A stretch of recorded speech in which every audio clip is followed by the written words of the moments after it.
innocent, they walk through fire.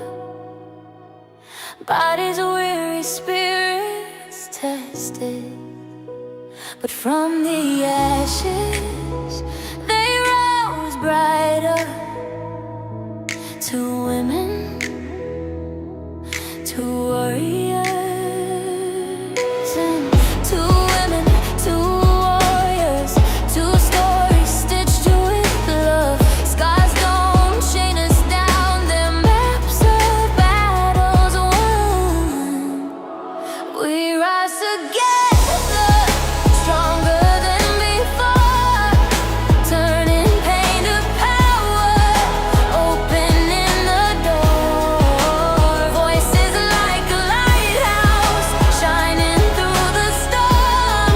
The strength of a woman is to rise and rise once more. The world whispered, too hard, too heavy. They answered back, watch us. Even when the pain tried to break them, they move the mountains with love.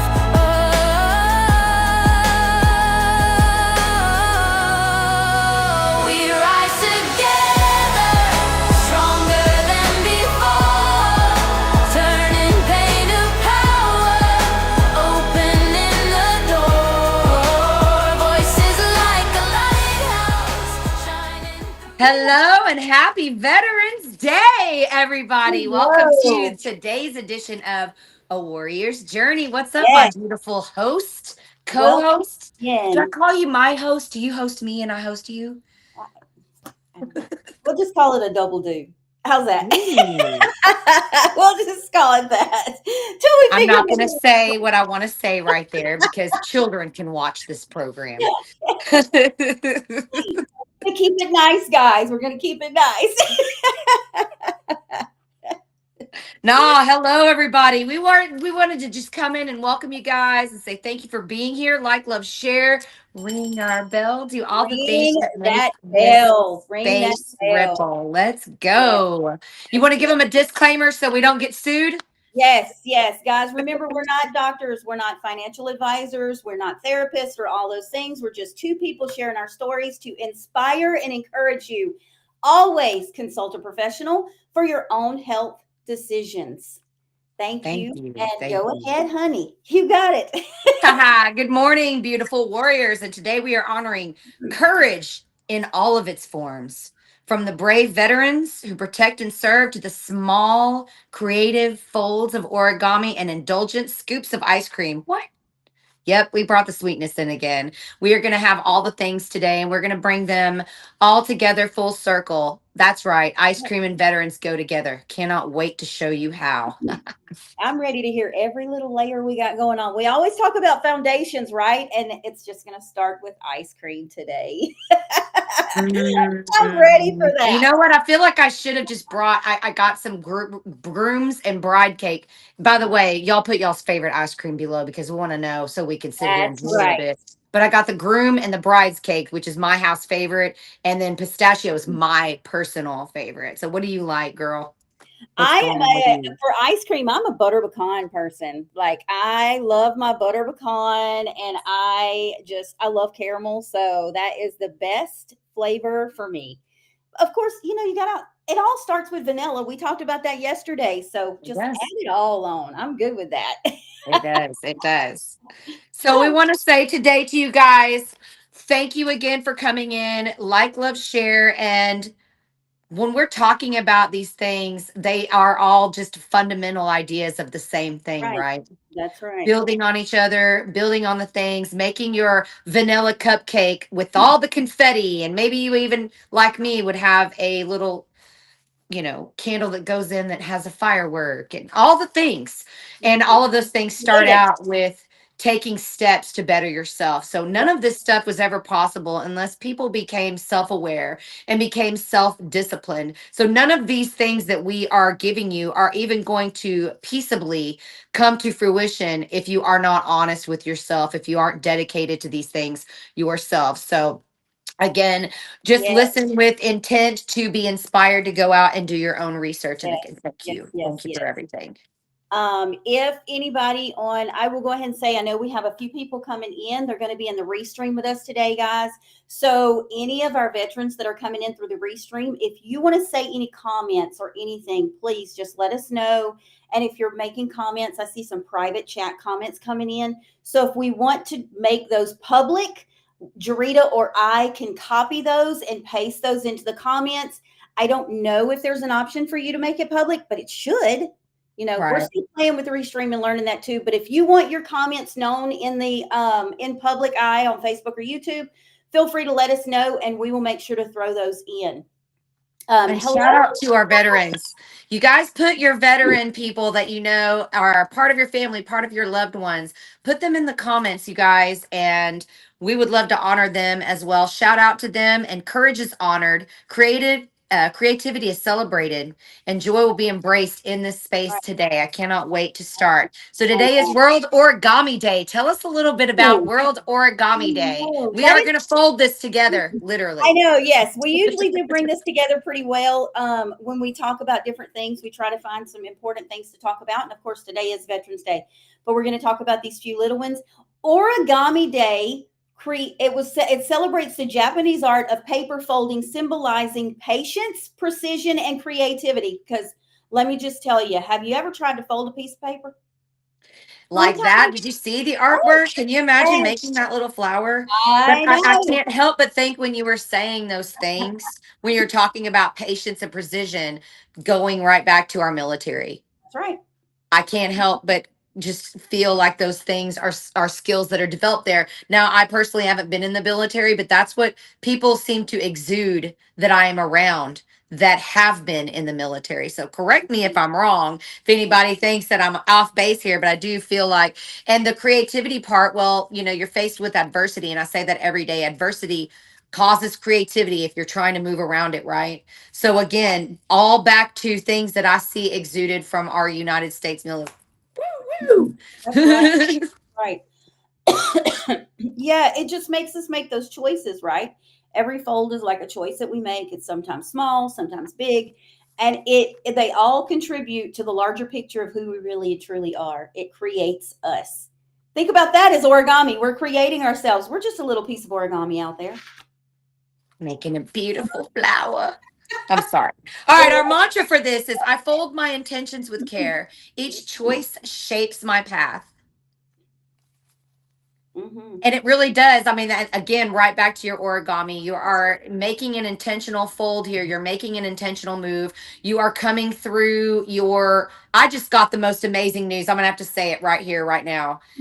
My friend Robert, that's been going through cancer here on Clapper, just told me his cancer is in remission. So just to interrupt real quick, that came across my screen just now. And I just want to celebrate and thank you, God, for these small miracles. Thank you for encouraging. Touch your tits and your bits, people. It will save your life. And I'm sorry to interrupt with that. We can move to the next thing, my love. No, we want to hear those things. Remember, I mean, that's what we're here for. We're here to Yes, cheer you ma'am. on. We're here to encourage you, and we're here to celebrate when you get that news. That's Absolutely. So now on to that sweetness. Today's National Sundae Day. No, sweetness. Who likes ice cream sundaes? And what is your favorite? If you have a favorite, throw it in the comments. Let us know. Add those things in there. What do you like on your sundaes, Jarita? What kind of toppings? I was going to ask you. I know what all I want. I want all the chocolate. I got to take CBD before I eat my sundae because of the caffeine intake in the chocolate. I want the pistachio. I want a stupid amount of chocolate fudge. So much whipped cream, a whole bunch of cherries, not just one. I'm indulging if I'm having a sundae. What about you? Me, of course, I already said I like caramel. Give me the caramel. Throw that caramel on there. Give me some pecans. Give me some nuts of some sort. Give me all that nice goodness. And then I don't know. That's my biggest thing. I'm not y'all know I'm not a big chocolate fan, so don't be throwing no chocolate on my Sunday. I'll eat your chocolate. I'll take her portion. Give me all the caramel. I'll take it all, but don't. Hey, I saw somebody else likes caramel over here. Did you see that? That's right. Making y'all bond some more. Caramel, Me over here with the caramel. Who's Caramel. my friend though? Where's my chocolate buddy? Fall into the caramel spot, girl. Come on. We'll take you. We'll take I you. do love caramel as well, but in my dream Sunday, I could put that on there. And I mean, if I wanted to go pro, right? I mean, I always tell Tony I need pie cake. So I could do something like pie cake Sunday. Now it's a triple threat. Good. Hershey's Right? over caramel. Yes. Owner mentality. Excuse me. Good one. That's a good one. Yes. See, they have Hershey's caramel syrup too. So I could just double up on the caramel.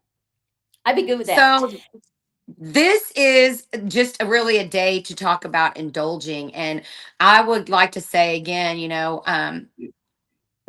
after you are in a position of any kind of battle, any kind of warrior status, whether it be in our military, thank you again, whether it be through a relationship, a divorce type thing, maybe in school, all of these things, cancer, coming through those things, I feel like when I got out, man, I want to rest. I want a little reward. So I think about my Sunday.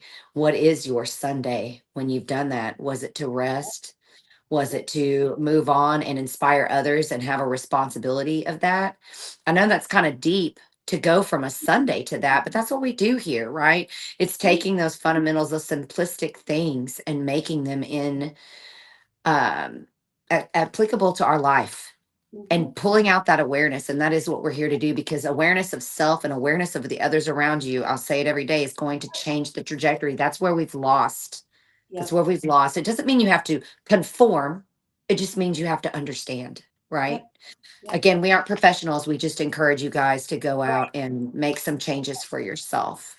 And too, Jarita, like, think about the Sunday as we talk about your foundation.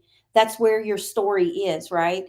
And then you celebrate those wins. That's your toppings right there. You add those little toppings on there, and I don't care how big or how small it is. And I'm going to jump in here and say, Tank, I watch your videos and I love them. When you talk about small wins, when you talk about small steps, those are your toppings for your Sundays right there. Just grab Bethany over here talking about caramel shell. That sounds like a great topping. Is that a house? I would equivalent that to house because that sounds delicious. Yes, give me all. Top my stuff with a house. And when you work hard, you can put those big toppings on there like that. And that's one thing I saw yesterday when we talked to Big about being able to go into the military. You get this foundation, this great, incredible chance to actually be able to come out with a skill, to come out being able to buy a home or get to a position like that you might have not had any direction before. I thought that was so big, literally so big, because we don't think about that stuff anymore. Everybody's about, and I love invoking the power of now, but you still have to be conscious of later, right? You still have to be conscious of building a future so you can live. So you're not living and draining a society when you are able-bodied. That is absolutely not how we're going to make this a bigger, better place. And I'm all about making this a legacy for the children and the children's children and the children's children. And we can't do that if we're just thinking about self, thinking Right. about You want self. them to build something, right? You Exactly. want something God, for them look to at build that. on. And I want to go ahead and correct myself. I don't know if I said Big or if I said Tank, but Tank, I listen to your videos. I watch your videos all the time. I just I want to think you said tank. I think you said tank. That's funny. I wanted to go ahead and give that out there, but yeah, and that's what we're wanting to do here is we're wanting to give our children that foundation, right? We want them to learn how to build and progress and make those positive changes and say, hey, I did this today. And then have those accomplishments like you can get through something like the military. Have those pushings, those motivations that break you down so you can build self back up. We talk about atonement in here also every day. I cannot think of a better place to have those kinds of things. And again, I wish that I could have made a different decision in my life when I was younger. I would say I regretted not serving because that's something I feel very strong about in my whole entire life. And it would have been really cool to have somebody push. So I think it's important to have a space like this when we talk about that, because we still have to fight for our freedom every day. We still have to fight for ideas. We have to fight for our children on a daily basis, seemingly hourly lately. So, again, not to be so heavy, but it is not heavy if you are taking steps to better yourself. It's almost like I said, breaking down, like when you're working out, Denise, it's progress every day. You're building that muscle, right? So I'm excited to hear from our warriors that are coming up. I think I'm going to go ahead and start allowing them to come in while you segue us in with the mantras. If you don't mind, I'm going to go ahead and invite them up. Absolutely. So today's mantra for the Sunday day is, I savor my wins, big or small. I embrace joy in every little bite. So you take those little bites and you embrace them into your day. And we're not just talking about ice cream. We're talking about bringing in that special thing that you did, big or small, it doesn't matter. All those little steps make a difference. So sweetness fuels strength. And then joy is always part of that journey, right? You've got to find some joy in everything that you do. And I know that we all have things that we go on and we have those bad days, but if you find something positive to see in that, that's all we can do, right? To make it a little bit better. Okay, we got another one just to come in. I got him. I got him. All All right. Look at this beautiful panel I of know. people that sacrificed for you and me and everybody else that's going to watch this little space This here. is great.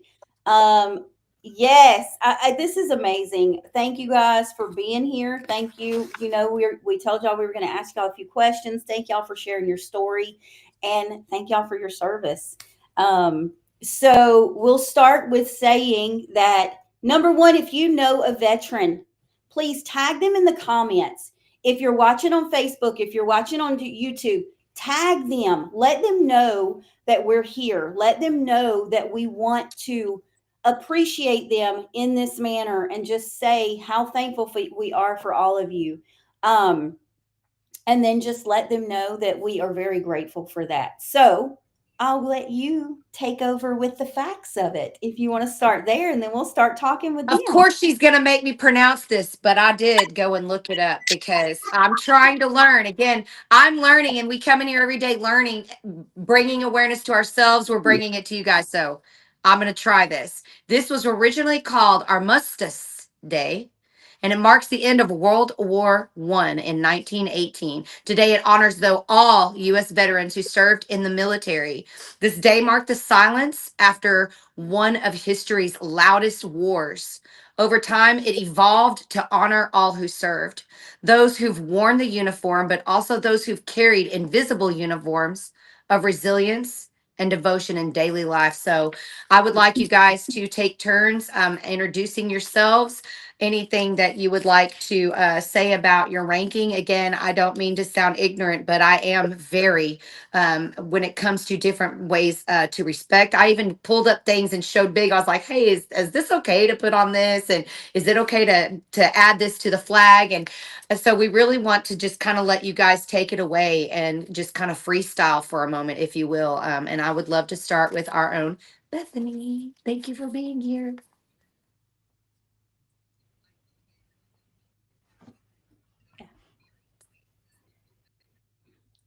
Wait, Let's can y'all see. hear her? I can't No. hear her. Hang on. Let me see. Let me see if Can you Okay, the computer on? I can hear you now. Good. unmute on the computer, stay muted on Clapper. And you want to turn your volume down Can you on hear me now? Clapper.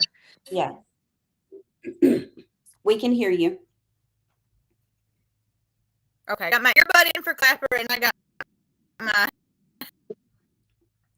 Okay, computer on. we can hear I don't know you. if it'll work or not. We'll see.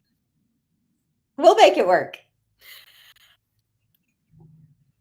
Oh, my name is Bethany. I have two different ones on pretty much all of them. Maybe because y'all know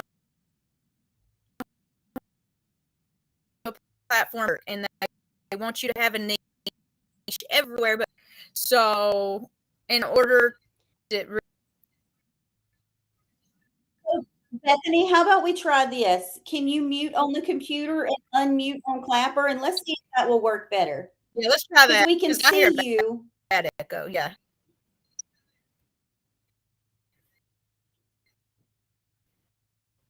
Can you hear me better now? Much Okay. better. Can you hear me better now? So I'm on. Yes. So Now- go ahead and mute on the computer. Me unmute the computer? No, mute Me unmute yourself the on the computer? computer. Can you hear me now? I got it muted on the computer, I think. Let me see. Oh, yeah, I think that That's works. good. That's good. However you have it right now is pretty good. Right there. Okay. Yeah. Sorry. That's okay. We're getting there, aren't we? Yeah, we can still see you over here, and we'll be able to hear you from Clapper. Okay. Well, my name is Bethany Renee, or the Roving Vets on basically all platforms. Bethany Renee is my Bethany, whatever comes on my mind, whether it be cooking, my dog, outdoors, my opinions. That's my Bethany Renee account. Doesn't matter. Basically, a vlog account. The Roving Vets account is basically our travels because me and my husband are both veterans, and we started full-time RVing. Absolutely love it. So that's kind of how we get out there to see. For anyone who doesn't know, the outdoors is very good for mental illness, and a lot of veterans actually do full-time RV. We never realized that until we kind of started doing this ourselves, but it's kind of this lifestyle I feel like it's built for us because we are used to going places we've never been before. We're used to meeting new people that we might know one weekend and never see them again. Like, we're kind of used to the whole, you got to make your way, you got to figure it out, you got to, either you're going to be vocal and make friends, or you're not going to be happy. Basically, same way with social media. You got to be happy, you got to make friends, you got to be out there, or you're not going to be happy and you're not going to really get many places in life. I don't really know what I'm supposed to be answering exactly, except those are my screen names and what I do now, I guess you could say. Absolutely. No, that's perfect. Just introducing yourself and giving a brief description is perfect. Yeah, that was perfect. Okay, yeah, full-time RVer. Basically, that's what I do now. So. Awesome. Yeah. So we will go to now. How about we go to Tank? Do you want to go ahead and tell us a little about yourself? Yeah. Can you hear me? Mm-hmm. Okay. I am Big Tank on all of my social media. Contrary to the name, never been in the Army, never actually been in the tank. I got the nickname playing basketball of all things. I am a disabled Navy veteran, however. My biggest challenge was not during my military service. It was after the stroke I had in December of 2021. Spent a month in the hospital recovering from that. It was there that it was like an epiphany for me to realize what a blessing life truly is. And I've made it my mission to send that message to people. So my content is always positive. Unless it's just for humor, but most of it is about love and positivity and finding the best within ourselves. It's sad that it took me having a stroke to realize what a blessing life is. But I do recognize that. I know it's probably not the time for it, but I want to shout out from my mother, who was recently diagnosed with lung cancer. She's 80 years old. They've told her they're not going to operate because they don't think she'll survive the surgery. So she's going to meet with an oncologist, and they're going to fight it as aggressively as they can without surgery. And this is pretty much me in a nutshell. I am all about being positive. I'm human, so I can't be positive 100% of the time, but I do my best. And I am a huge fan of both of these wonderful ladies that are doing this podcast. Well, Tank, let me first say all the prayers and all of the thoughts and prayers for your family, for your mom, for all the things that y'all are going through, that you're going to be going through as she goes through this journey. my heart goes out to you because we've all been there in some sort. And if you ever need anything, I am one that you can reach out to anytime. So just I know that appreciate that. you're a wonderful person, and thank you for saying that about us. We love you. I love you. I know I do. I know Jarita does too. So I'm just gonna say it for both of us, Jay. We love Absolutely. You know to reach out to me anytime. You have my phone number. Of course, I am absolutely floored to hear this. And cancer is so prevalent, which is why we talk about it every single day in this room. And I am so sorry to hear this. And I'm always sending all the energies and light to your family, dear friend. And this is absolutely the time to talk about it. Thank absolutely. you. There's no wrong time to talk about it. You can always speak up. In Every my time. space, it's not. It's my space. That's We right. don't care about that. So, Right. very thankful to have you here, sir, and thank you for your service. And like I said, all of us, I can speak for everybody up here. Is we're all here for you. So, That's right. Thank you. all Well, right, sir. Big, what's up? Long time no see. I know. We're going to go ahead and let you introduce yourself, Big. Since you did it yesterday, we still want you to go ahead and do that for us today. Just give us a little bit about yourself. Oh, I thought I wouldn't have to say anything today, but You're going to tell. uh, You're going to talk. I'm Big USMC 99 PA Code 22 on all the platforms I'm on. And actually, the Code 22 is because I've been part of groups that try to help veterans to prevent the suicide. So that's why it's Code 22. I'm always here for vets or even anyone who's not a vet. If they need someone to talk, I'm a good ear to listen. And I'm just here to. I feel like I'm a protector on this app. It's something I do and I prefer doing because it's weird. It makes me feel more special than just being a Marine. It makes me feel special that people trust me to protect them on the app from bad people come in. And I go to Denise's live to see the puppy actually, and she knows that. And Jarita's my clothing dealer. So okay, that's all about me. We'll go ahead and- Ladies, if I could, I want to correct Big for a moment. There's nothing ordinary about just being a Marine. There's no such thing as just being a Marine. And you are everyone's protector, brother. That was your job, and that's your attitude, and I really respect you for that. Absolutely. Being I protected. agree. I agree. Absolutely. I love you There's guys. nothing called just, right? All of you have done a service. All of you have been part of something wonderful and something big. It's something y'all protected us, right? Everybody has been in that part that's right here with us today. So it's not just you're part of the bigger picture, and you're a You big know part what? of the big picture, right? I think of you said protect us, but they also protected people that didn't necessarily that weren't grateful for it, that still aren't grateful for it. Yep. The people that may not even deserve to be protected. You think about that, they still went out there and fought for you and watched probably horrific things happen to some of their comrades. And they did that for you selflessly, regardless of what you thought. Yep. Absolutely.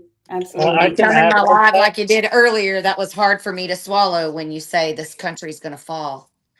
I'll Jarita, die I on can that add hill. on to that because when I was stationed out in California, I was at a bar once, and these California people told me they didn't need anyone outside of California to come and protect them. They could take care of themselves. And there's many big Marine bases out in California. So, there's some disrespectful people out there, but we do it anyway because that's what we signed up for. That was what we felt we were called to do.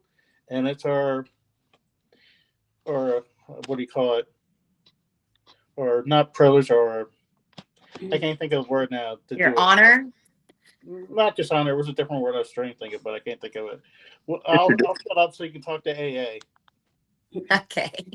Love you, brother. All right. Yeah. So our next one is AA. That's what we'll say. And he can give his little introduction. Go ahead. First and foremost, I want to address what Jarita was saying to that individual that did state that America was going to fall. Not on my watch. I'll Can you die turn- on that hill too, my friend. Not on my watch. Anyways, yeah, I'm American on here. Very politically motivated. It's just the same values that I upheld when I wore the uniform. Nowadays, I just raised my little girl. I'm retired. And just enjoy life. Oh, can you Fun turn your times. volume up a little? There's people saying they can't hear you. I have no idea how to do that. I'll bring it closer to my mouth. Is that better? There we go. Is that better? No. No. Yeah, she said she still can barely hear you. I mean, we can hear you a little bit, but Clapper's not going to be able to hear you very well.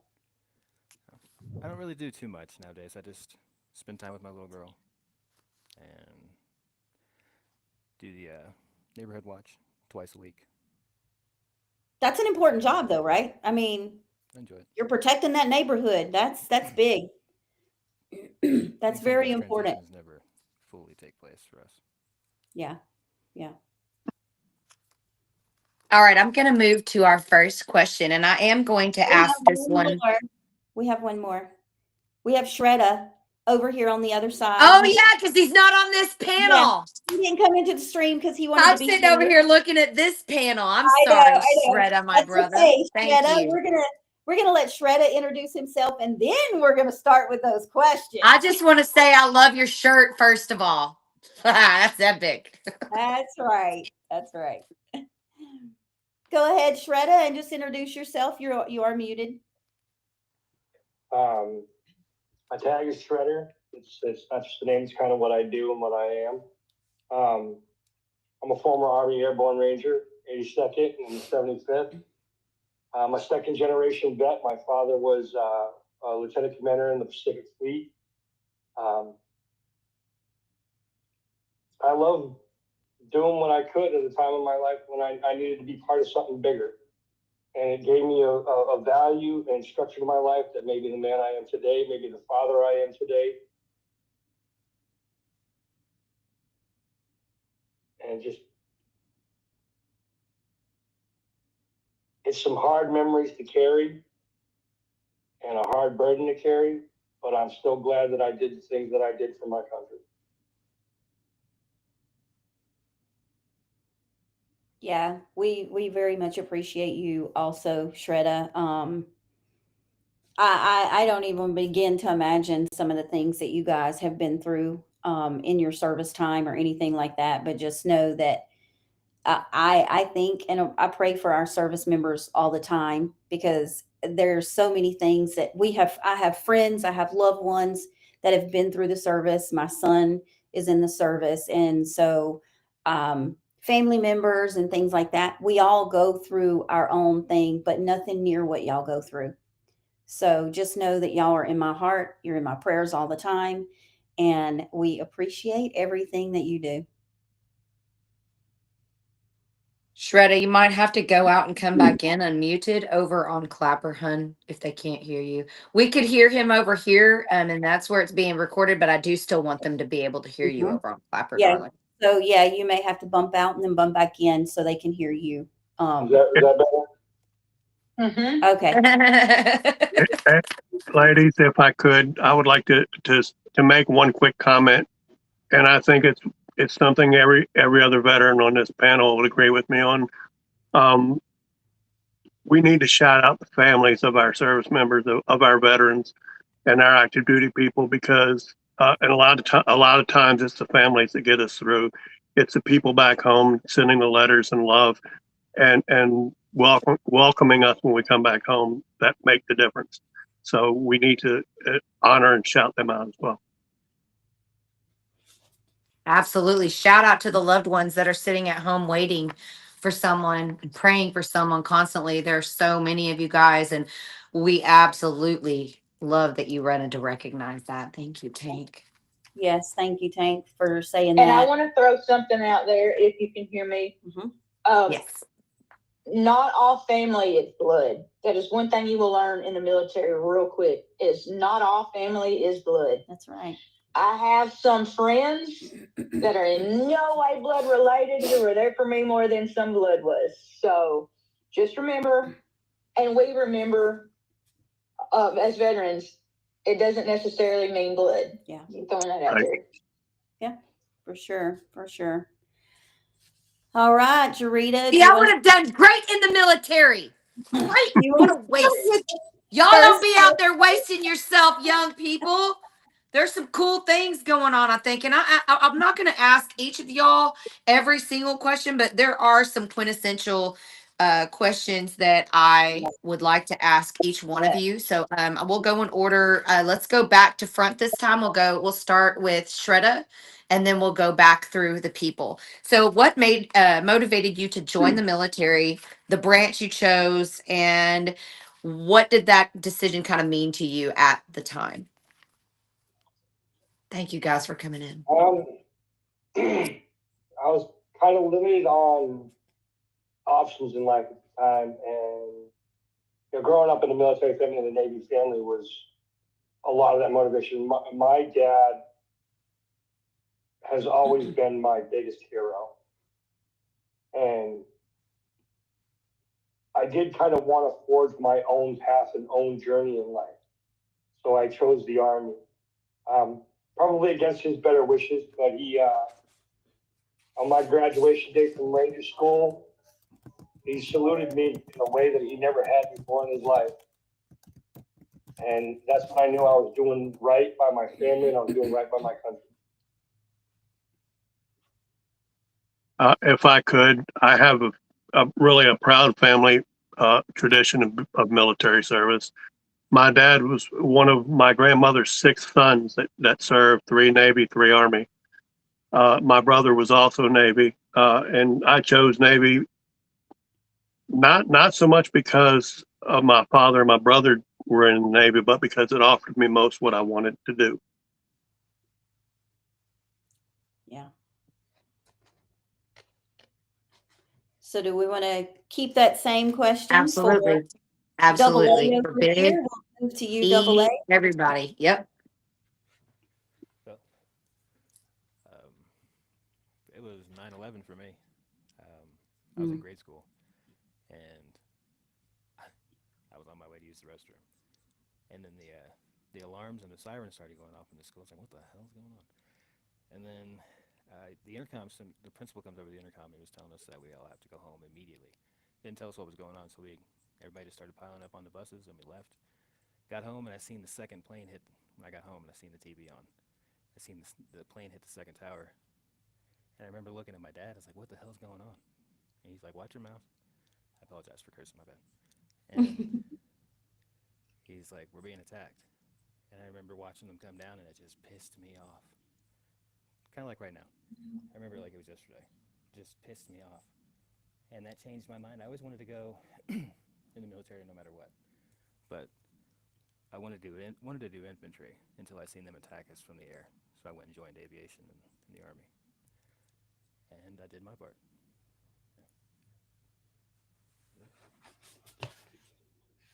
You guys are freaking amazing. Big, what about you? Well, I kind of shared yesterday. And AA, you're a veteran. You should speak louder. Come on, speak with some authority when you talk to us. Come on there. Let's Come on go. there. I know you're not Hoorah. a Marine, but come on, some authority in there. Well, like I shared yesterday, I joined because, I graduated high school. I was working at the supermarket, and like my mom worked there, and she had been there a long time, and all these people were at the supermarket for like 10, 20 years. And I told myself I didn't want that. And then the Marine recruiter called me, the only recruiter that called me, and a friend of mine from high school was also going to boot camp for the Marine. So we kind of went together. And I wanted to add on from yesterday is because my dad, like I had shared yesterday, didn't support me going in. He didn't want me to. And he also always told me I would never be more than what he was, which he was a janitor at elementary school. So that was more motivation for me to join and prove. Plus, like I shared, I was never physically fit or anything. So for me to go to boot camp, Marine boot camp, and graduate, that was a big thing for me. Absolutely love it. You guys' stories are so You didn't realize you were going to get to do just the same job your dad did, but for the military, did you? I'm going to jokingly because all of y'all know how much barracks maintenance we did, aka go sweep them off and find something to do. Yeah, Just come at that's me, well baby. said. We'll move forward to Tank. Tank, do you have anything extra that you want to say about that? What motivated you to join other than family? Obviously, you had a lot of family stuff going on with it. So anything else? Yeah, I joined in '83. At that time, I just couldn't afford college, and I really had no direction. I know the military can help focus, so I joined the Navy, and really I think I fit in there very well. It kind of helped direct me and put me on a path to something more than just drifting along. It's something I needed at that time. I was young, and like I said, I needed something to settle me down and get me focused, and the Navy gave me that. Yeah. Good. It's good information. Absolutely. I'm hearing a pattern here. Bethany, let's hear from you, darling. Well, it was not expected for me to join the military. I will precursor this by saying I came from a long line of vets. My great aunt says she has traced our ancestry back to having someone in every single conflict up to and including the American Revolution. I've had ancestors that have been in America since before Christopher Columbus, paperwork wise, like for real. Like some of my ancestors go way back. I have an ancestor of Rosa Parks and Pocahontas. Like we my family been here for a while, but I was the first female in my family to join any type of military at all. It was not expected, but my papa, my dad, everybody was, oh, what if you do? They'll pay for college, because I was the generation of go to college, go to college, go to college, go to college. Like I'm an 05 graduate. I graduated high school in 05 and was decided I wanted to go to school first. Well, I decided after half a semester of school, I don't know if I like this or not. So I was at basic training in December of 2005. Mainly because I didn't know what I wanted to do with life. Half my family was military. I didn't know for sure that that's what I wanted to do, but I was at the age of, I don't know, I'm going to figure it out. So I started off actually in the reserves as military police, and then decided after basic training and all that, I was like, I don't know about that. So when I was in college, I actually did ROTC.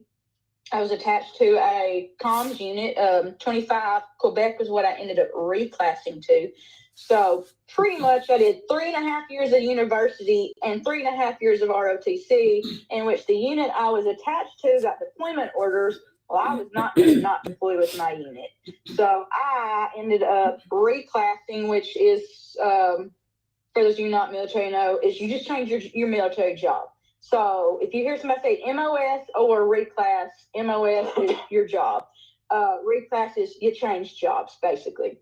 So I changed from military police to 25 Quebec being comms so I could deploy with my unit because I felt that was the right thing to do. Well, after 3.5 years of university and one deployment later, I never went back to school. Got back, didn't know what I wanted to do in life, basically wanted to be dead, was basically suicidal. I was that person.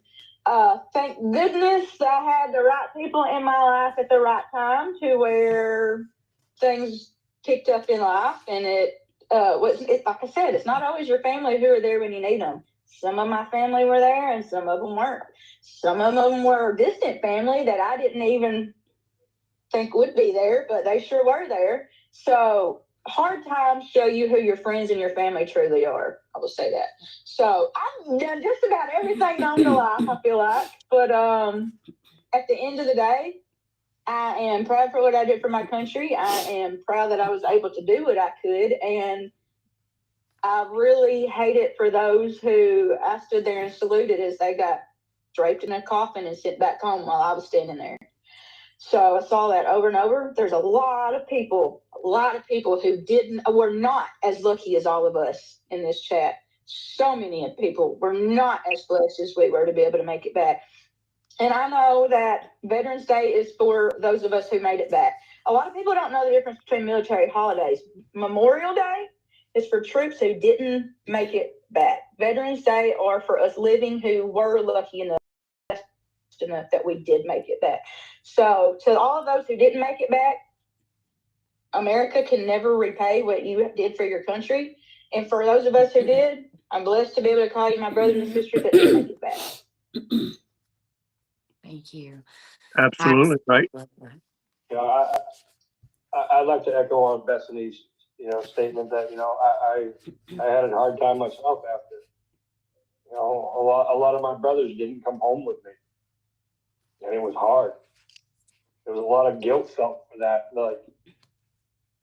And it was a trying time, and it wasn't my family that got me through. It was, my other brothers and sisters in the military that, pulled me out of that dark place.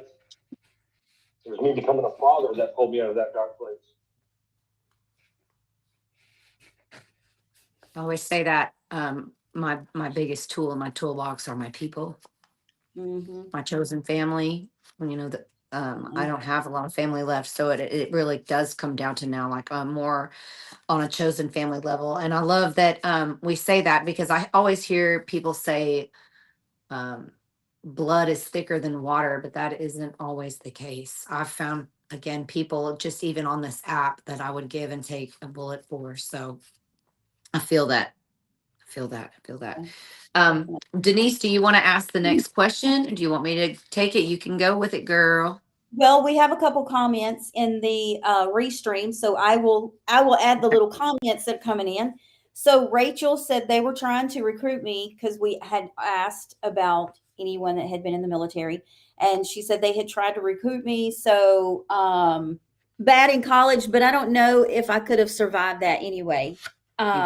And then she said I was going to go into the Army, but my mom said no and begged me not to. So I really don't know if I could have done it, to be honest. I think number one, first off, Rachel, I'm going to say that you can do anything you put your mind to. I would have full faith in you that you could make it happen because you're such a strong person.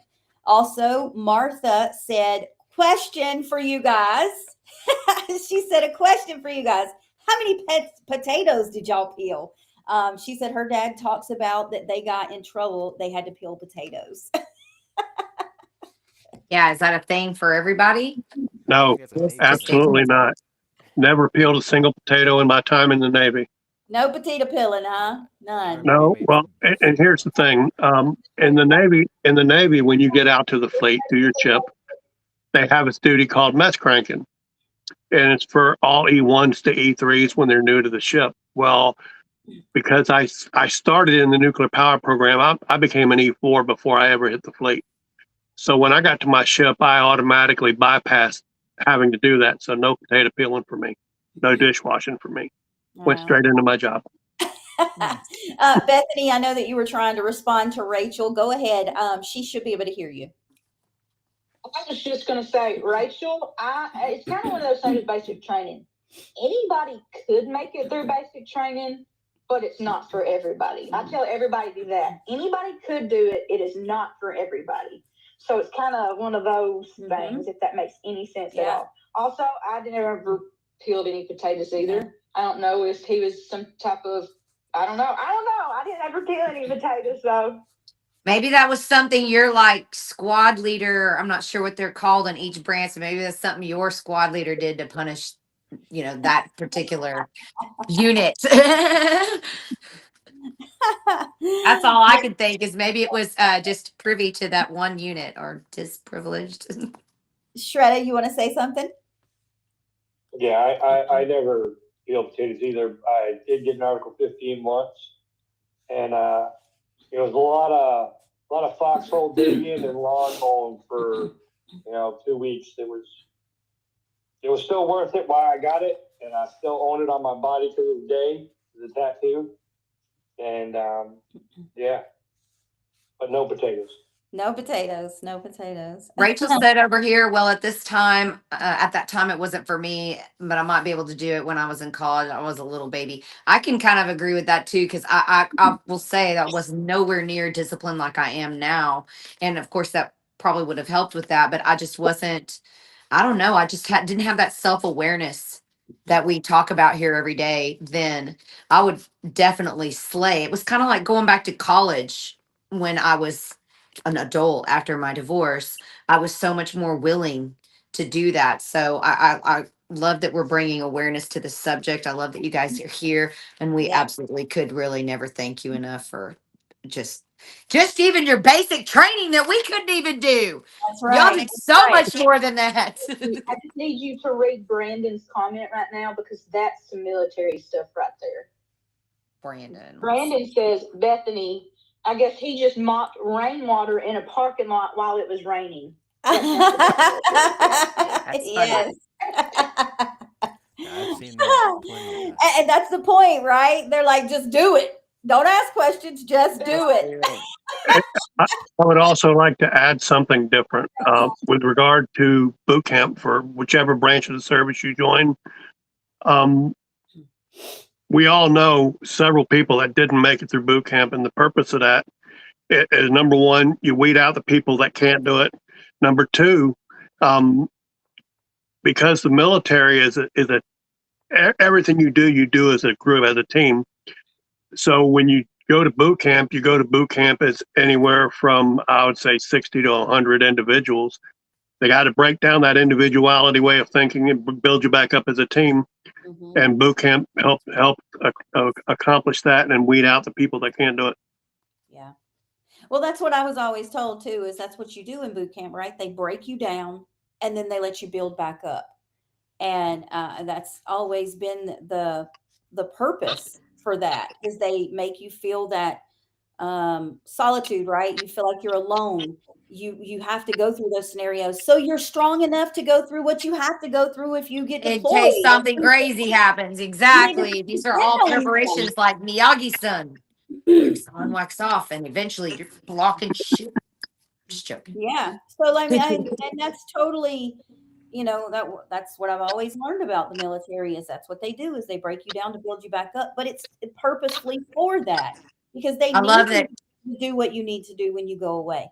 Bethany says they break you to make a we. Hmm.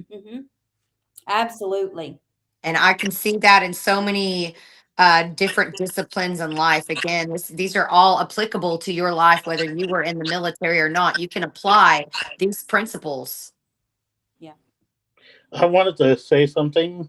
I don't know about all branches, but in the Marines, like when I was in boot camp, we had two people who tried to commit suicide to get out of boot camp. They ended up getting recycled, sent to the brig, and starting day one when we were graduating, when they could have been graduating with us. Yeah. So they don't let you just out. They try to break you, and they'll continue to try to break you until the time frame runs. And I believe it's like 180 days, and then you can start processing out. But they paid for you to go to boot camp. They want their money's worth. So they're not just going to let you out. We had a guy that passed through our company.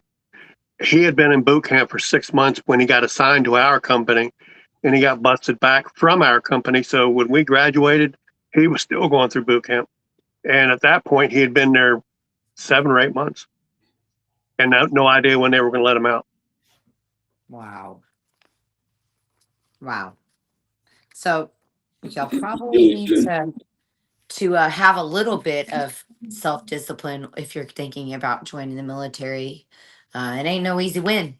It ain't no easy win. And we don't want it to be, because look what you really in real time have to go up against, right? Mhm. So again, these things I feel are necessary. I was going to ask you guys also, each of you, was there ever a defining moment in your service that changed your view of strength or leadership? And we can start again with Miss Bethany. Well, I will say, truly, honestly, I don't feel as a female that I was ever hit with sexual discrimination, except when I was on the officer side of things. When I was enlisted side, everybody was basically, you the soldier, you do your job, you do what you do, you keep going, whatever. Well, and when I was in ROTC doing the officer side of it, I learned real quick that that side, they have that complex in their head that they're not going to let go of. And it's almost like it's their job to try to make anybody below them whatever they can make of them to make themselves feel better, look better, or whatever. But I say I never dealt with sexual discrimination in the enlisted side, and I mean it. To the point where my butter bar lieutenant actually came up to me one day and said, "Is it just me, or does he like discriminate against you like all the time?" I'm like, "I'm so glad that you noticing it." And it wasn't just me. And I'm going to say that because a lot of females ask me that question: did you ever deal with sexual discrimination in the military? Not from the enlisted side. It only came from the officer side. So for anybody curious about that aspect of it. Yeah. That is crazy. But Yeah. I mean, power, man. With great power comes great responsibility, is all I'm gonna say. It was one reason of a handful that made me quit ROTC and deploy with the unit I was attached to. Because I was like, this is the way it's going to be whenever I'll just go ahead and deploy with this unit, and I'm just going to do me, and they're all about themselves, and they can have it. Yeah. Right. Yeah. So since she's over here and I'm actually looking at her on Clapper. So I'll go ahead and go with Shredda. We'll add him in right now, and then we'll move on to the three below. So Shredda, what was your defining moment? Did you have a specific defining moment? Yeah, it was actually towards the end of basic, and I learned about Master Sergeant Gary Gordon and Sergeant First Class Brent Sugar. They were two Delta Force snipers that during the Black Hawk Down incident, they volunteered to go in to save a pilot, knowing that they had limited stuff at their disposal and no backup, and no way of knowing when backup was going to arrive. And those two men gave their lives knowing, and I knew that that's what it takes to give all. And it drove me to look at my brothers around me and share with them that, hey, I'll give all for any one of you, which I know you all give all for me. And, that was my whole career. I wasn't always fighting for our country. A lot of times I found myself fighting for the man standing next to me. Right on. Yeah. Yeah. Whew, man, these are good questions. These are good questions. I'm so glad that you guys are here to answer these for us. It's just amazing to have you guys here. Double A, we'll move to you. We'll ask you the same thing. Defining moment. I don't know if I have a single defining moment, but And Big says you have to speak up. Sound off like you got it, Perry. Let's go. I don't think I have a single defining moment, but I do think I have at least one that stands out. We just got back from deployment in Afghanistan, and then we had a 3-month period where we lost. No, we didn't lose them. 16 of the 20 soldiers we had left in our unit were ETSing and getting out. But right when we got back within that little period, there was I don't know if you guys remember, there was a really bad tsunami in the Philippines back in 2013. It was disgusting. With thousands of them. Anyways, there's only 4 of us left, and they were trying to get volunteers to go and do the cleanup stuff. So they asked all the Black Hawk guys. I think we got 2 of those guys, and then I volunteered immediately, and then I looked back and I had the other 3 guys behind me with their hands up. It's like, hell yeah.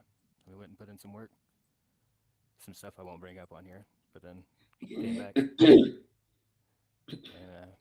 And that's when I knew that shit was for me. I could still do that.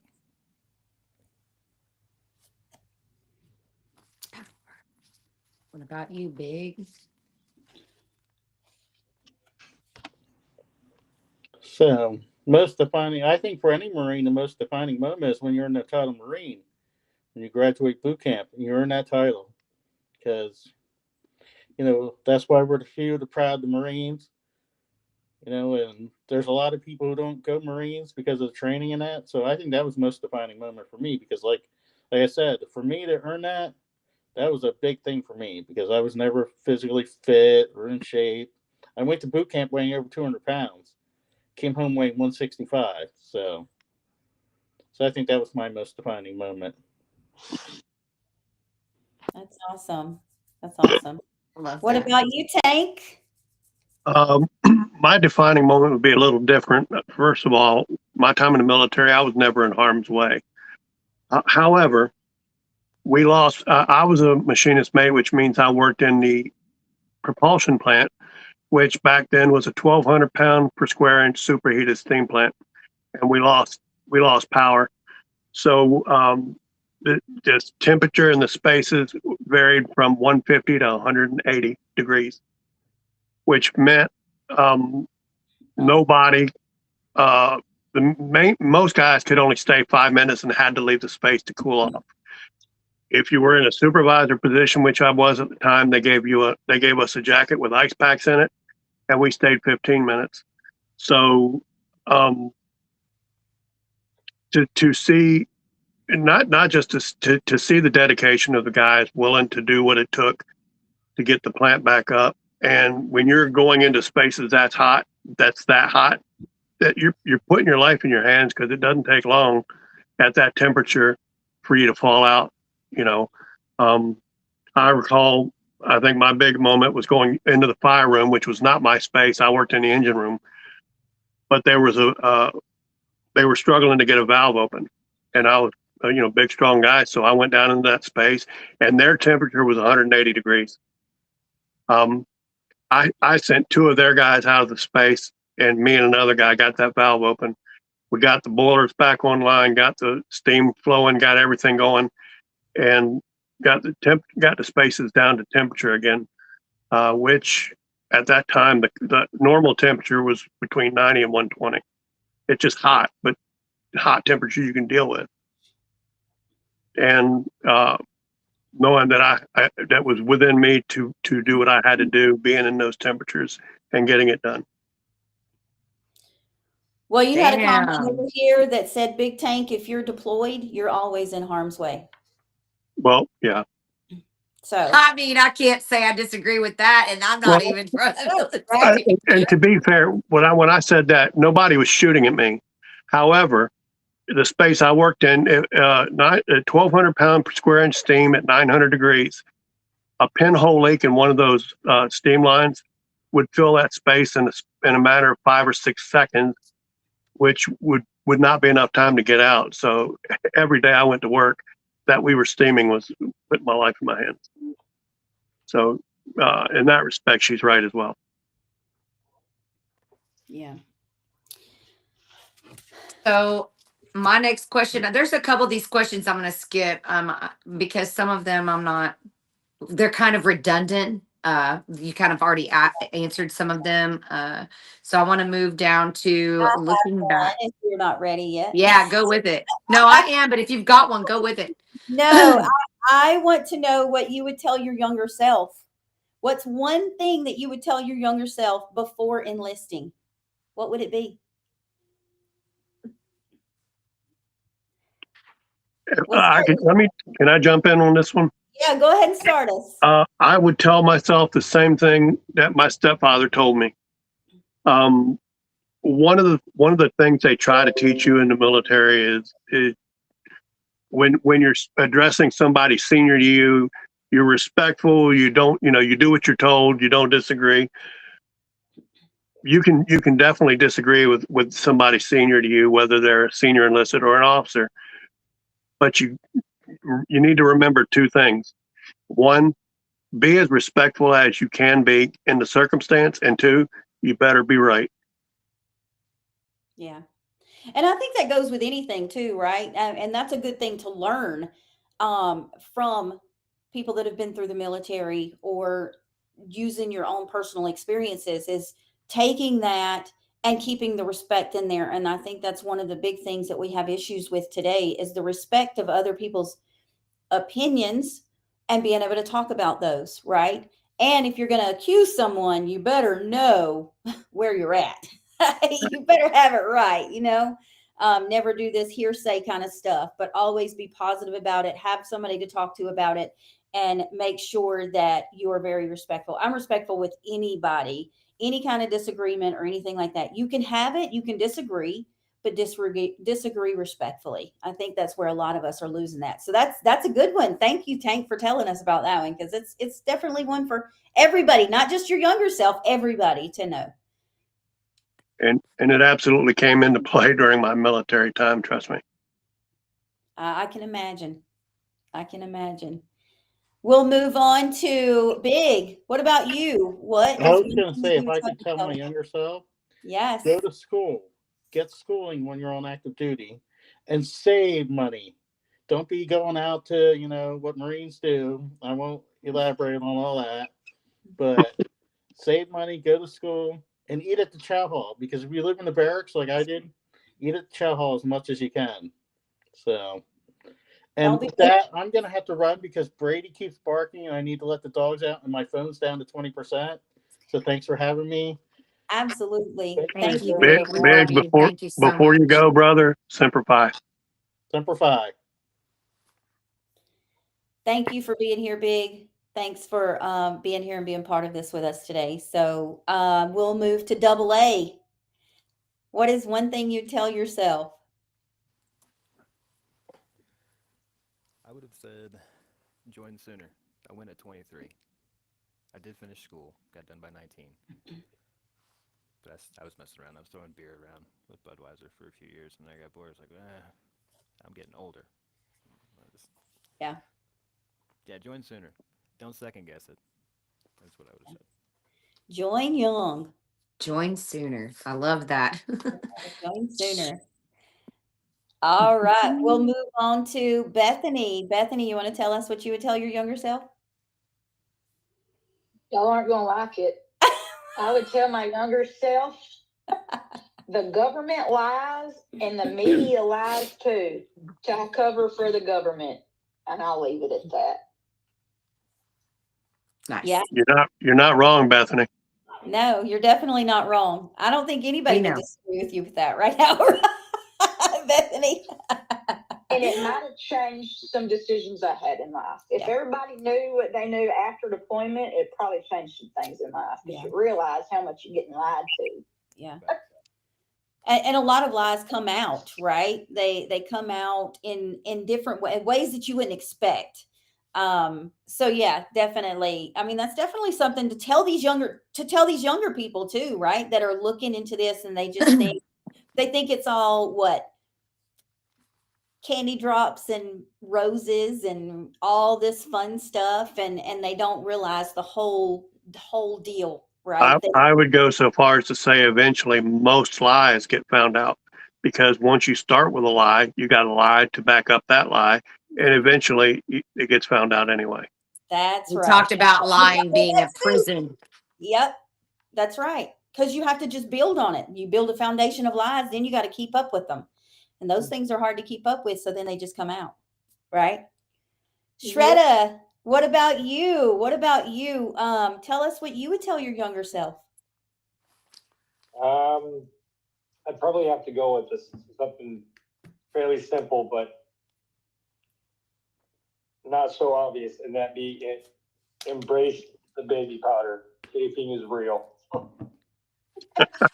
That's funny. I love Gold that. bond. Embrace the baby powder. The Gold Bond powder. You just didn't realize you have to put the deodorant in between your boobs, under your boobs, all of that. You didn't realize the deodorant trick. Hey, that's true. I didn't realize that.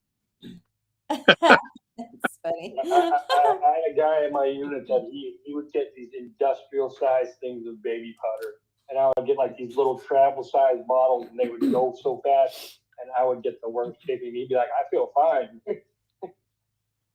Shit. Deodorant. Jarita, I'll let you do the next question. It's weird. We're sitting here talking about all this, and everything you guys say, I can relate back to my battle with cancer, including the survivor guilt. There's so many things. So I hope some of you all have really listened to what these people are saying and wondered if you felt that and if you could relate to some of these things. It is is absolutely uncanny, just saying. So I would want to ask something that we don't have in our questions here that just came to mind is there something about your particular branch of military that you know that civilians don't know that you would want us to know? Like, and that kind of goes with another question we do have, or like maybe when somebody says thank you for your service, what you would want that to mean to a civilian? Well, how about we start with Shredda? That no veteran Oh. knows the answer of what you're supposed to say when somebody says thank you for your service. That's one that throws all of us through a loop, and all of us just kind of look like, I don't know what I'm supposed to say, because that's not something we were ever taught to respond to, because they all tell you the same thing. I don't know what to tell you when somebody says that, because I don't know what to say either. Yeah. You, None of us know what to say. you've got to find what feels right to you, Bethany. Yeah. For me, when I get told thank you for your service, more often than not, I'll let people know it was a privilege to serve. Yeah. It's I awesome. started saying thanks for paying taxes, because I don't know what else to say. Yeah. That's funny. Yeah. Um, Go ahead, Shredda. That's always a tough one. That's always a tough one for me, because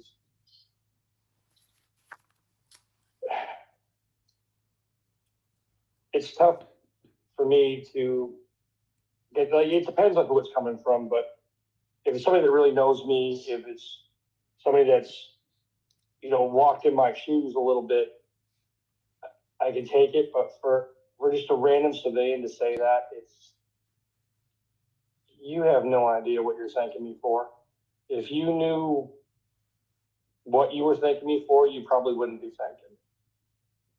And that's a tough struggle that I have with it. I know some other vets that feel the same way about it. Being a combat vet is not an easy thing to do while you're doing it, and it's an even harder thing to do to carry that with you when you're done. Yeah. Rooster says it's a trigger for some, and he understands. Yeah. I could totally, I feel that for you. And anyone that's going through those struggles, because there are a lot of people that struggle after that from all the things that they did have to do. And my heart goes out to you, Shredda. We talked about 22 earlier. 22. I don't know if you guys know the significance of that. I keep my ring in my guitar case. I think it's a special place to keep it. It's a little big for my hand now. But there's a reason that number exists, because of what they go through out there. And when we talk about 22 kill, we talk about 22 saved. Want to be an advocate for that. And Bethany's touched on something with that earlier when she said being outside and traveling the way she does is so healing.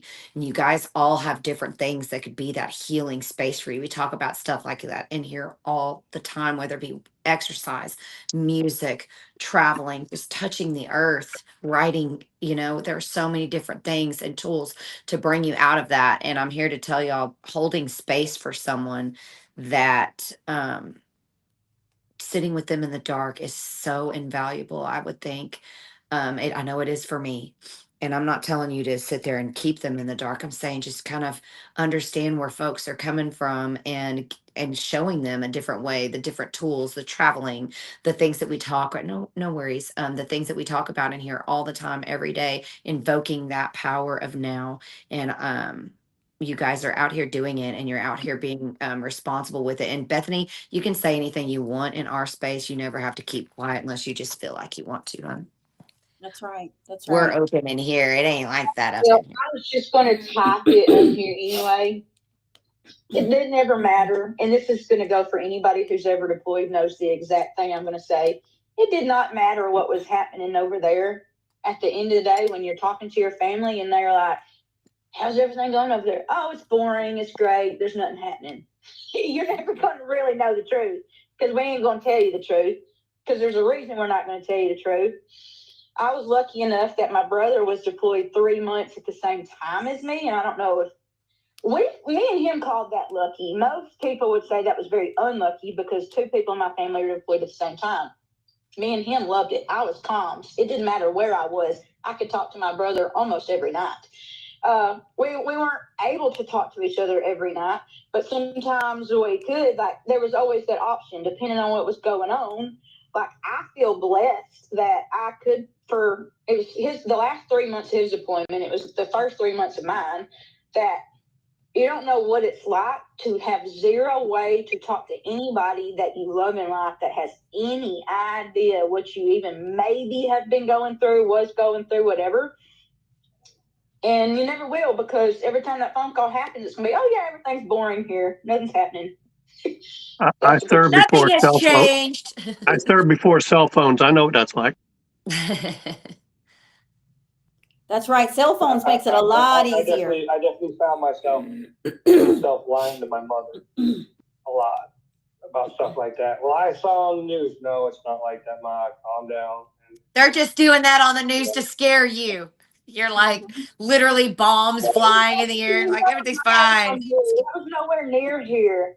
Yeah, that's with a different company over in a different area. Like, don't worry about me, Ma. And you could hear the fear in her voice, and it broke my heart to lie to my mother about that. And then I did have a sit down with her when I got out, and I apologized for lying to her because I couldn't keep that burden that I lied to my mother. Well, I'm sure she understands why you didn't tell her the truth. Yeah, You're protecting her.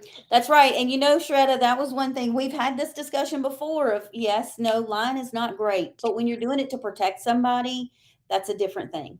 That's a different reason. So you weren't doing it to do anything nasty to her. You weren't doing it for major secretives, for negativity. You were doing that to protect her. So never think that you were ever doing anything wrong because you were protecting your mom. But I understand how hard that is because I'm 62 years old. I still can't lie to my mother. Well, and So, plus, I mean, when you're in I that know how hard it situation, is. I would think you would want your mom. You want to tell your mom, but you can't because you don't want to worry her. That'd be such a catch-22 for me because I'd want my mama, like I want my mommy. Like, this sucks. But you can't. I always remembered my mom whenever my dad would go out on the ships and stuff like that. And, this was growing up in the early 80s. She would lose her mind when my dad would go out to sea. And there was nothing even really going on then. So I knew I couldn't stress my mom out like that. Yeah. Well, you were doing a good thing, Shredda. Just know that. It wasn't anything negative. You were doing it to protect her. And I understand that too. Like there's not a lie that I would tell my mom. I don't like to lie to my mom. I don't like to lie, period. But my mom is one of the ones that I don't like to lie to. But sometimes you have to. Sometimes you have to, whether it's telling them a full lie or holding back some of the full information. Sometimes you have to do that to protect people. I didn't tell my grandmother about my little cancer. We just told her that it was a pre-cancerous thing. We never ever told her that I actually had cancer. So again, I can so relate to this on a weird level. Yeah, absolutely. The only person that we have not heard from is Double A. The question that Jarita asked, Jarita, do you want to ask it again, or do you need her to ask it again?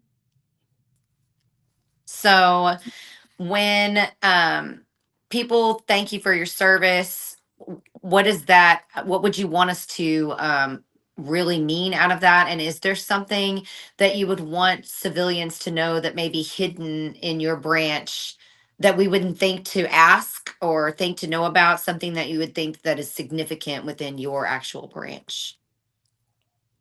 Sure. Can you hear me first off? Yes. Yes. Very good now. Much better. Much better. Cool. I would say, first off, the Army. And my brain just went blank. What was the question again? I'm so sorry. No, it's okay. Just is there something that you would want civilians to know about your branch of the military that maybe we have never thought to ask? And or is there something that you would want us to really know about when we say thank you for your service? I know a lot of us say that all the time. We've said it in here as well. And as Bethany had mentioned, she sometimes doesn't know how to respond to that. And I could see that because it was just kind of natural, right, for her to. And she did it, and she's just like, okay, well, This is my job, man, you know, like just doing Right. my job. So is there something that maybe we don't full on understand when we're saying thank you? Like, is there a weight of something that maybe we need to be told about within your branch? So my response is always the Tell pleasure your was mine. kids not to ask anybody in service if they've ever killed anybody. Start there. Train your kids. Oh not my to ask. God, right? Oh my God. How crazy. Yeah. Go ahead, A. Yeah, I agree. I always say the pleasure was mine. Thank you. And I never really understood, just like these guys, never understood what that meant when somebody was thanking me for my service, because you always immediately think of what you've done and what you haven't done, Mhm. stuff like that. But I had one of my drill sergeants, Drill Sergeant Calaro.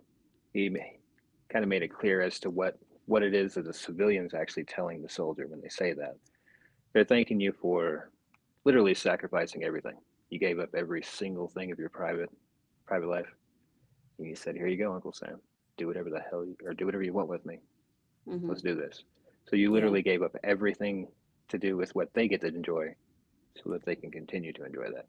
And when he told me that, I was like, okay, that makes a lot more sense. So it actually is a little bit heavier when I hear that from somebody. Like, maybe they understand.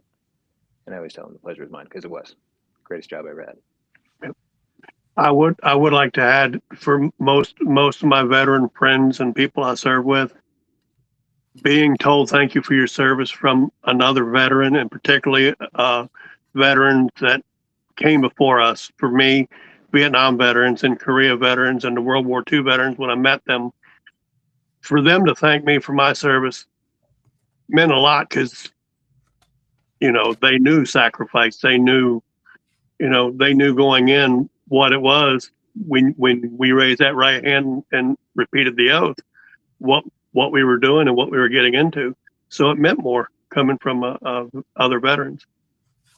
Yeah. Because they've been there. On that note, for I don't know, one job I had after military, I did marketing for a hospice company.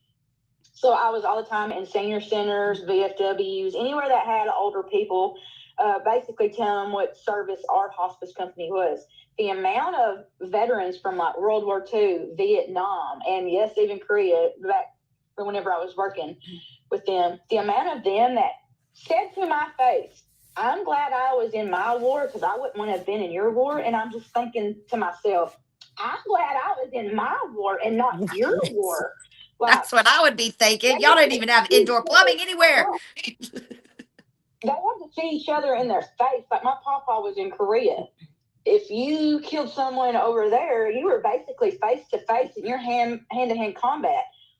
Ours, okay, a lot of people that we knew, I mean, my brother even hit an IED. You don't see that coming. And so the prior generation see something on the side of the road get you. I don't want to do that. And I'm thinking, you had to see them in their whole face. Like, it's like every generation has had something that they're so glad that they didn't have to do. And I'm just thankful that I'm past that, and I've passed the torch on to the new generation. And I pray and pray and pray and pray they don't die needlessly like so many have in our past. Absolutely. That makes me think of the next thing that we want to ask you, talk about the younger generations. What would you guys say to someone considering joining the military today, and what gives you hope or makes you fearful for the future generation of warriors here in America? That's We'll a start- hard one. I would say that one's a hard one for anybody.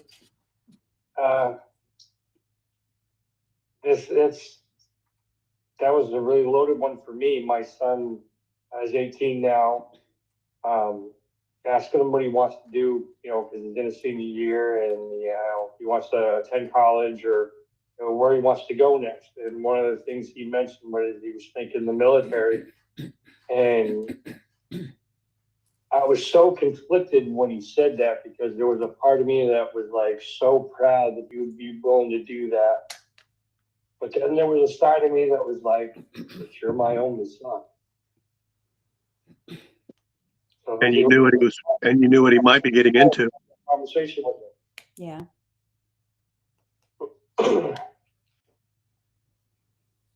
Yeah. Definitely hard conversations to have, I'm sure, especially after all that you've been through, all you've seen, and then knowing that all that the world is going through right now, all of those things make everything even harder as a parent. I mean, I know as a parent, when my son wanted to enlist, it was difficult for me. Knew a lot of people that were in the military and things like that, and it was just a very difficult thing to watch a child go through. But with y'all seeing it and being there, that has definitely got to change that thought process for your children. So, yeah. For me, I would, and talk, and I have talked to young people considering joining the military. I'll let them know it's not all going to be sunshine and roses. A recruiter's going to tell you all the highlights. He's not going to tell you the things that are going to make you think, maybe I don't want this.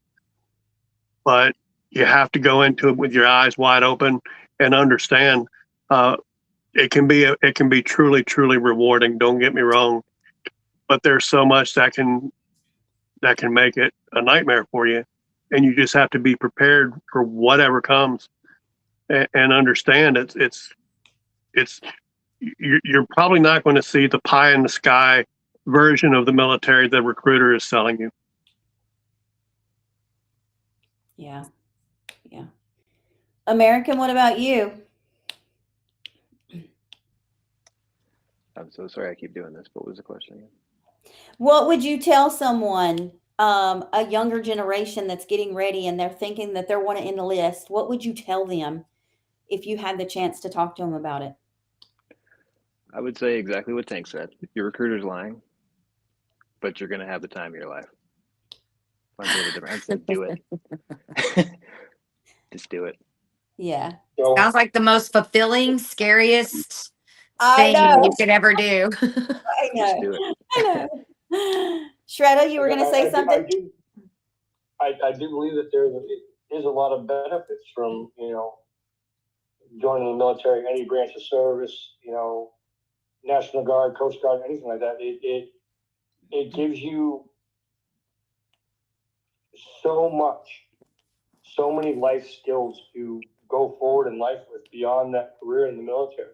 Yeah. I'm partly the man I am today and the dedicated, father and person I am at work because of those skills, because of that life.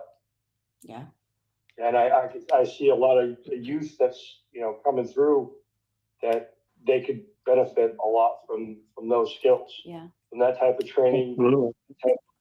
understanding of what it means to be part of something, any of the core values that they teach you, that honor, that integrity, that sense of duty, those things are very important in life that a lot of us take for granted when we don't really know them and aren't taught them in that way. Yeah.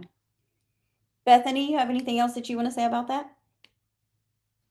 I would just probably ask, okay, so this happened to me recently. My nephew just recently turned 18 and he came to me and said, "Hey, Aunt Beth, I'm going to join the Army." I said, "I think you need to think real long and real hard about what that really means. Because it's very easy as an 18-year-old kid, 19-year-old kid, 20, 21, 22-year-old kid to not realize what it really means that you're doing." Mm-hmm. And you won't understand what you've done until you get to basic training week 1 and say, "What the hell was I thinking?" Yeah. When they start processing you in. In all due respect to people in their early 20s, but you are kids still. Facts. Say again? He said, yeah, early 20s, you're still a kid. Well, if we're being scientifical and medical, you're not medically and scientifically a whole adult until 25 because you're 25 when your brain stops developing. That's right. Yeah. And that's why I truly think that there's a reason they recruit 18, 19, 20-year-old kids because you don't realize the reality of what it means. It's so easy to say, "Hey, I want to go be infantry and I want to go kill somebody." It's a completely different situation. And I was not infantry, thank God. I was in a generation where women were not allowed in combat, just as they should not be allowed in combat. Yeah, I said it. I'll say what I said as a female. I agree. Women are not allowed in combat. And I guarantee you, any man that's in service or any woman who's actually known many people in service are going to agree that women do not belong in combat. There's a certain level of women are not made for that. Men are made biologically to be the breadwinners, to do the hard things, to make the hard decisions, whereas women are genetically made to care, nurture, help. Yeah. There's a reason why throughout history women have not been in combat. And I'm willing to say that most of the people who are the ones fighting for women in combat will never have anybody they ever know or love that's a female who wants to do that. It's easy to fight for something when it's not your own daughter, granddaughter, niece on the line. Yeah. When you have no idea what you're asking for. So I'd say all that. I can't help but agree with Bethany. You know, for me, I inspired my cousin Crystal to join the National Guard. And when opportunities in recent years have come up for her to get combat training and all that, I was like, don't do it. Don't do it.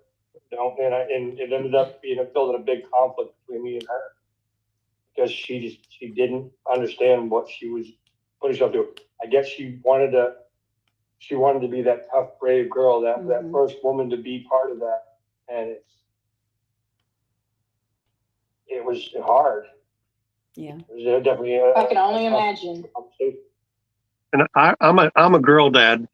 I would put my old broken ass on a front line with a gun in my hand before I would ever want my daughters or any woman in that spot, because at 62, broken down and old, I still think it's more right for me to be there than my girls, than you ladies that I know. And that's not disrespect. That's just not, I mean, men are naturally more aggressive. We're physically bigger, stronger. You know, there's other parts of combat besides just pointing a gun and pulling the trigger.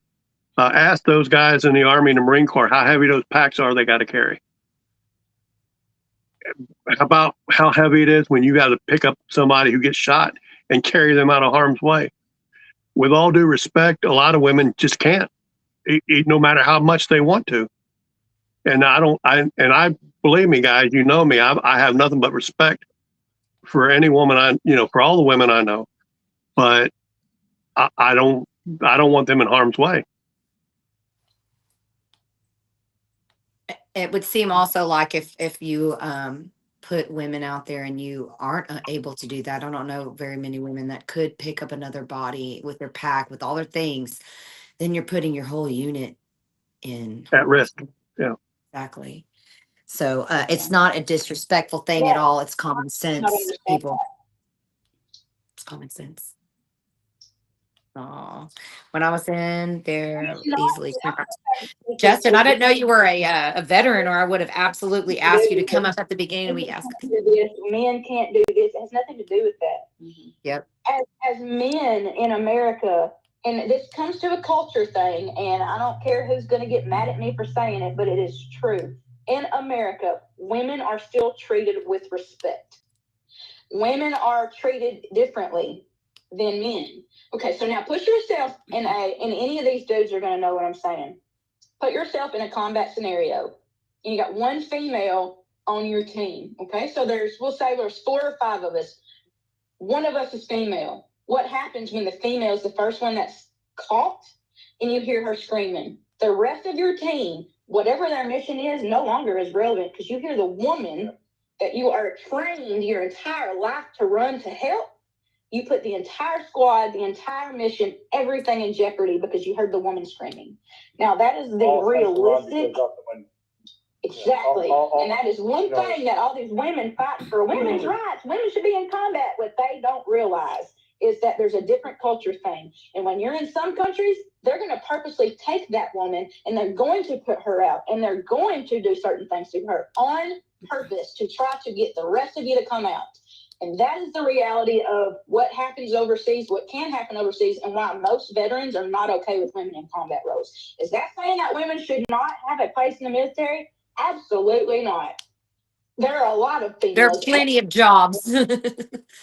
Yes. that there are plenty of jobs. That's another thing I was going to say about what would you tell a kid? Choose your job wisely, because you can join the military and you can go in infantry and you can come out, and if you're lucky enough, you can come out 20 years because your body sure ain't going to probably make it 20 years in infantry. But pick a job that can translate if something happens in service. If you don't make it to 20 years, let's see, can I use this medic degree? Can I use this computer degree? Can I use this that I used in service to translate in the outside world? Because when I changed over and I did comms, when I did communications, I had a high security clearance because I was working mostly with NATO when I was overseas. So I did have a very high security clearance. However, I hated that. I found out real quick I hated computers. I could have got a 6-figure job when I got out if I wanted to do computers with that security clearance. Didn't want to do it. The reason I say that is pick a job that might pay you in the long run. Yeah. You want something that translates to the civilian world. Go ahead, Shredda. Right. I'm going to have to excuse myself because it's now it's getting late for me and I only have so much time that I can make an important phone call. Yeah. Thank you guys for letting me, be a part of this and Judy and Denise, I love everything that you're doing with this Warrior's Journey every day. You two women are very powerful women and you're touching a lot of people with this. Don't ever stop. Don't ever stop that fight. Don't ever stop that Warrior's Journey. Shredda, I love you, brother. Love you, Shredda. Thank you so much, you guys. It was nice to meet you. I know I haven't met you before, but it's nice to meet you. It was a pleasure, Bethany. I followed you as soon as you came in, darling. I followed you too. Awesome. Thank you, Shredda, for being with us tonight. Have a good night. Until next time. You guys, this has been such an incredible experience to learn a little bit of, things that I've always wanted to ask someone and never felt like I had a good enough rapport to ask that. And I don't even know if I could have articulated it the way that I wanted to tonight, the way that we built this up for you guys. So I hope that you also were fed, and I hope that you found new friends here in this space as well, and support system, because again, I'm going to say it every time, my biggest tool are my people. Don't sit in the dark. And if you are going to sit there, call me, I'll sit with you. Right. I'm going to let Denise take over our mantras, and you guys stick around afterward. Again, thank you guys so much. We will probably hit you up on all the fabulous days that we celebrate our military. The different things that we got to feel tonight with you guys will definitely keep my awareness up in the future. You've shed so much light on things that I would never have thought of. I'm so glad that we thought to ask you guys some of these questions. So again, thank you so much, invaluable people. We see you. We love you. We stand with you. I will open the floor one more time for each one of you. If you have something small that you would like to say, we'll go ahead and start with Bethany. If there's anything that you would like to say to end this, and then I will be the last one to speak before we close out. I don't guess I have just a whole lot more left I have to say. It was nice being here with all y'all. I know there's been some new faces since I've kind of been MIA from Clapper for a while. But it was good hearing everybody's experiences and stories, and hearing what everybody's experience is different. So it's always good to hear from other veterans and whatever their veterans have lived through. Absolutely. Thanks for having me. Absolutely. Thank you so much. Darling. Thank you. Tank, we'll go with you next. Do you have anything that you want to say? Absolutely. It's been an honor sharing this platform with these other amazing veterans that were here for you guys today. And again, like I said, when I was introducing myself, I'm a tremendous fan of your podcast and what you guys are accomplishing. And I love you both. Oh, I love you too. Thank you so much. AA, it's on you now. Yeah, first and foremost, I want to say thank you guys for your service, and thank you two specifically for having an amazing show. This is pretty cool that you guys did this.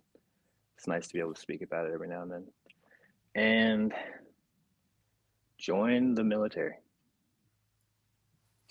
Don't be afraid. Just do it. If you can't make it, you can't make it. You need good people, right? We need Nothing good wrong people. with being a patriot. Warriors.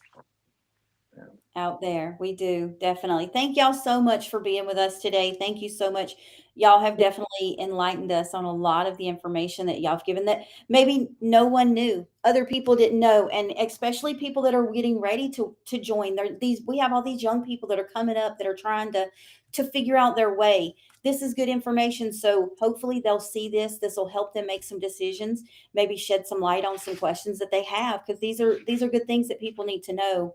And I mean, I always say that this is your journey, but we need to remember that I know that you guys don't think it's all about the medals. It's not about those things. But you have to, y'all see us and we appreciate everything. There's so many sacrifices, not just you, your families, your homes, all of the people around you that love you. So we appreciate the sacrifices that everyone around you has taken, along with yourself, and all of the things that y'all done through your battles. And I always like to say my part and ending is embrace your journey, but you never have to do it alone. So thank you guys and have a great night. We'll see y'all tomorrow.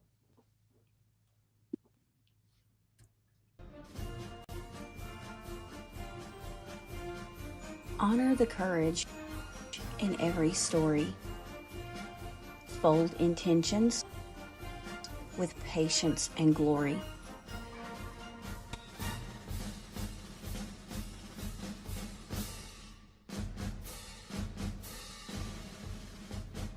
Savor life's sweetest moments, big and small. With strength and joy, rise through it all. Warrior spirits, resilient, mindful, free.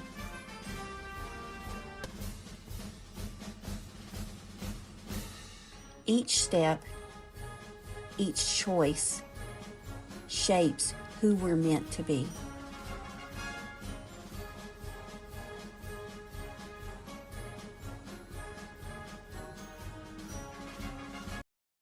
From limitations to liberation, we are a warrior's journey.